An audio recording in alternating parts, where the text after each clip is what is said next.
Assalamu alaikum wa rahmatullahi wa barakatuh. Alhamdulillah, wassalatu wassalamu ala rasulillah. I praise Allah subhanahu wa ta'ala. All praise belongs to Allah subhanahu wa ta'ala, and praise and blessings upon Muhammad sallallahu alayhi wa sallam. My beloved brothers and sisters in Islam, tomorrow is the 9th of Dhul Hijjah, Yawmul Arafah, and it is very virtuous day. About this virtuous day, Prophet sallallahu alayhi wa sallam hadith is added by Imam Nawawi in Riyadus Salihin, that Muhammad sallallahu alayhi wa sallam said, whoever fasts on the day of Arafah, Allah subhanahu wa ta'ala will forgive the person's sins preceding year and the current year. So 2 years minor sin will be forgiven. So therefore, whoever physically able, please do the fast tomorrow, Thursday. And another amal, it is wajib upon all the Muslims, male and female. So tomorrow after Salat al-Fajr till Monday until Salat al-Asr, every after fourth Salah, we have to read the takbir, Allahu Akbar, La ilaha illallah, Allahu Akbar, Walillahi alhamd.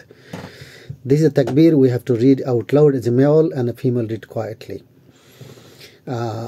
আমি সর্বপ্রথমে আল্লাহ পাক রব্বুল আলামিনের শুকরিয়া আদায় করি এবং মুহাম্মদ সাল্লাল্লাহু আলাইহি ওয়াসাল্লামের দরুদ ও সালাম পাঠ করি। কালকে বৃহস্পতিবার আরাফার দিবসের ফজিলত সম্পর্কে যে হাদিসটা এখানে শেয়ার করছি, যে মুহাম্মদ সাল্লাল্লাহু আলাইহি ওয়াসাল্লাম বলছেন যে আরাফার দিবসে যারা রোজারা পালন করবে তাদের বিগত বৎসর এবং বর্তমান বৎসর 2 বৎসরের সগীরা গুনাহ মাফ করে দেবেন আল্লাহ পাক রব্বুল আলামিন। আরেকটা আমল হইল যে কালকে ফজর নামাজের পর থেকে, অর্থাৎ বৃহস্পতিবার ফজর নামাজের পর থেকে প্রত্যেক নামাজের, ফরজ নামাজের পরে তাকবীরে তাশরিকের আইয়ামে তাশরিকের তাকবীর পাঠ করাটা ওয়াজিব, নারী পুরুষ সবার উপরে। পুরুষরা জোরে জোরে পাঠ করবেন এবং নারীরা আস্তে আস্তে পাঠ করবেন। তাকবীরটা হচ্ছে আল্লাহু আকবার, লা ইলাহা ইল্লাল্লাহু, আল্লাহু আকবার, ওয়ালিল্লাহিল হামদ। সো এই তাকবীর পড়তে হবে কালকে ফজর নামাজের পর থেকে শুরু করে প্রত্যেক নামাজের, ফরজ নামাজের পরে সোমবার আসর নামাজ পর্যন্ত পরে, তারপরে এটা শেষ হবে। আল্লাহ পাক আমাদের সবাইকে এই আমলগুলি মনে করার তৌফিক দান করুন এবং দুনিয়া এবং আখিরাতে আল্লাহ পাক রব্বুল আলামিনের নৈকট্য হাসিল করার তৌফিক দান করুন।